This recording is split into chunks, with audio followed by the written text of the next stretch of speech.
औज़ु बिल्लाहि मिनश शैतानिर रजीम बिस्मिल्लाहिर रहमानिर रहीम। मेरे दुनिया भर के साथियों, अस्सलाम वालेकुम। आज मैं एक कहानी सुनाने जा रहा हूँ। एक मोची था जिसने अपने बेटे को बहुत कुछ पढ़ाया। सड़क के किनारे बैठकर धूप में, बारिश में काम कर करके लोगों के जूते सी के उसने अपने बेटे को आला तालीम दिलवा दी और वो बहुत बड़ा अफसर लग गया। तो देखिए,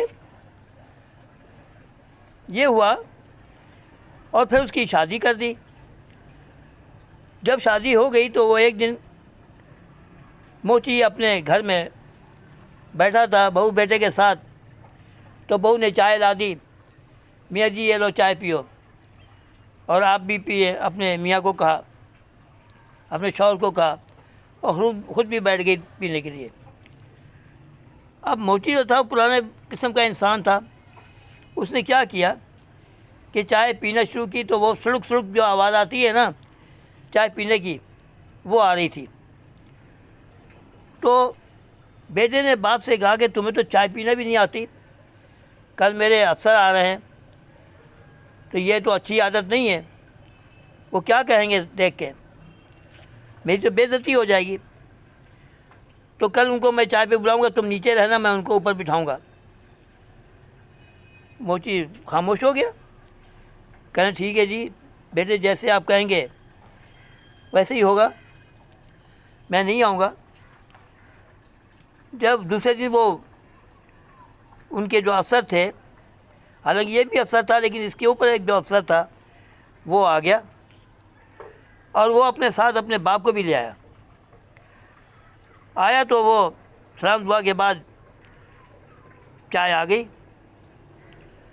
बेगम 3 चाय ले आई, 2 उन बाप बेटों के लिए, यानी कि बड़े अफसर के लिए, और उसके बाप के लिए, और अपने खामिन के लिए।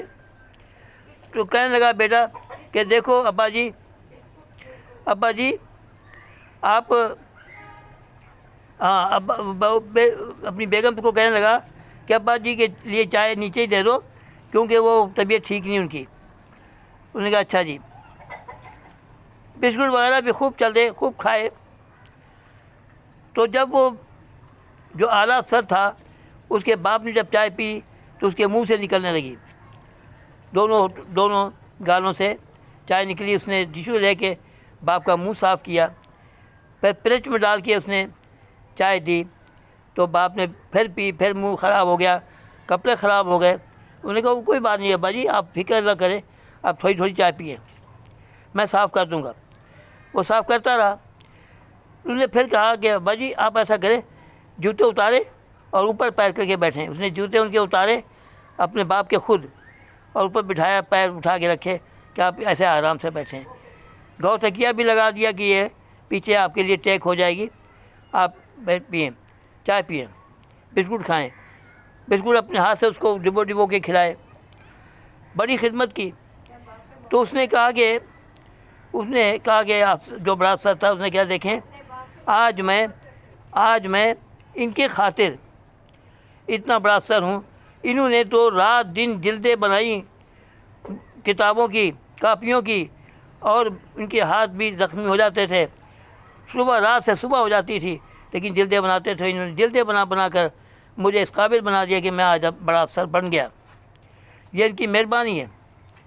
मैं तो इनकी बहुत कदर करता हूँ और इनको सीने से लगाता हूँ, और ये है कि इनकी बदौलत मैं सब कुछ हूँ।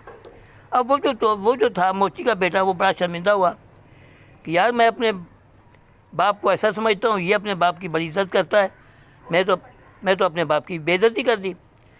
उसने कहा कि बेगम को कहा, बेगम ऐसा करें आप कि वालिद साहब को यहीं बुला लें ज़रा। तो वो वालिद साहब भी आ गए। सलाम वालेकुम। वालेकुम सलाम। सीधा साधा आदमी था बेचारा, शर्मिंदगी में उसने सलाम दुआ किया और बैठ गया। तो उसने मोची के बेटे ने क्या किया कि उसको कहा अब्बा जी ठीक से बैठें आप, और टिश्यू ले के उसका मुँह साफ़ किया, और एक चाय और मंगवाई। बेगम एक चाय और लाओ मियाँ जी के लिए। अब देखें वालिद की इज़्ज़त नहीं करते थे, अब वो देख के कि इज़्ज़त शुरू कर दी करना, और अपने हाथ से उनको बिल्कुल खिलाए डिबो के चाय में, और इस तरह इज़्ज़त, बहुत इज़्ज़त की। तो देखें, अब वो बाप जो था परेशान हो गया कि यार क्या कर रहा है, अभी तो मेरी बेइज्जती कर रहा था, अब ये देखें मेरे के साथ क्या कर रहा है। तो देखें, इंसान देख के भी बदल सकता है, वो बदल गया। तो ये है कि हमें माँ बाप की इज़्ज़त हर हालत में करना चाहिए। वो गरीब हैं तो क्या, वो पुराने हैं तो क्या, लेकिन हमारे लिए तो वो बाप हैं। और ये सोचें कि माँ अगर जन्नत माँ के कदमों में अगर जन्नत है, तो आप बाप जो है जन्नत का दरवाज़ा है, दरवाज़ा खुलेगा तो आप जन्नत में जाएंगे, वरना कैसे जाएंगे, दीवारें फलांग तो जाएंगे, दीवारें तो बहुत ऊंची ऊंची होंगी।